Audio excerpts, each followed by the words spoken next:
हमारे ज्योतिष शास्त्र में अश्विनी से लेकर के भरणी, कृतिका, आत्रा, पुनर्वसु ऐसे 27 नक्षत्र है जो रेवती नक्षत्र तक समाप्त हो जाते हैं। क्या आप जानते हैं इन 27 नक्षत्रों का, हर नक्षत्र का अपना अपना महत्व है। अश्विनी नक्षत्र में कुछ कार्य होते हैं, कुछ नहीं होते हैं। भरणी में कुछ होते हैं, कुछ नहीं होते हैं। रेवती में कुछ होते हैं, कुछ नहीं होते। कुछ नक्षत्र पंचकों की श्रेणी में आते हैं, कुछ स्थिर नक्षत्र होते हैं। तो ऐसे ही नक्षत्रों का अलग अलग कैटेगराइजेशन है। लेकिन क्या आप जानते हैं इन 27 नक्षत्रों में नक्षत्रों का स्वामी किसे कहते हैं? हमारे ज्योतिष शास्त्र में और पुराणों में भी पुष्य नक्षत्रों को नक्षत्र का स्वामी कहा गया है। कई लोग तो मैं देखता हूँ पुष्य नक्षत्र के लिए कितना समय तक का इंतजार करते हैं।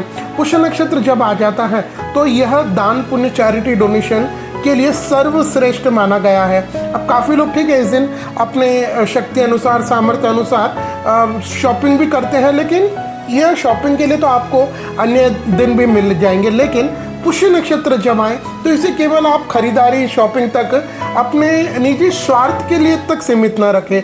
इस दिन किया हुआ दान पुण्य हमें अक्षय फल देता है, मतलब अबेंडेंट हमें भगवान की कृपा प्राप्त होती है।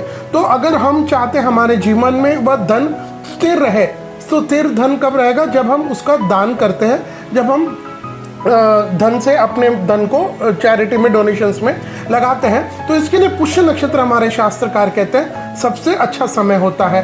तो हर महीने में, जैसे मैंने पूर्व में बताया कि 27 दिन नक्षत्र है, तो 27 दिन में हर महीने में एक बार यह पुष्य नक्षत्र आता है। और जब यह पुष्य नक्षत्र में एक खासियत है कि वार के हिसाब से जब यह गुरुवार को आ जाता है तो गुरु पुष्यामृत का योग बनता है, और वही जब यह रविवार को, संडे को आ जाता है तो रवि पुष्यामृत का योग बनता है।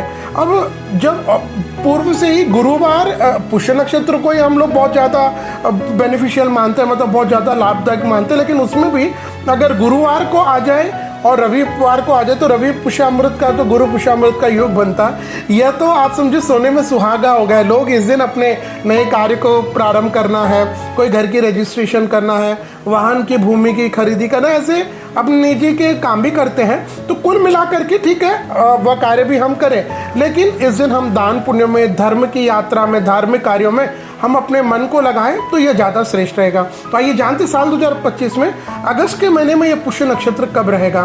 तो अगस्त के महीने में पुष्य नक्षत्र प्रारंभ हो जाएगा 21 अगस्त 2025 को रात्रि के 12:27 और पुष्य नक्षत्र समाप्त हो जाएगा 22 अगस्त 2025 को रात्रि के 12:08।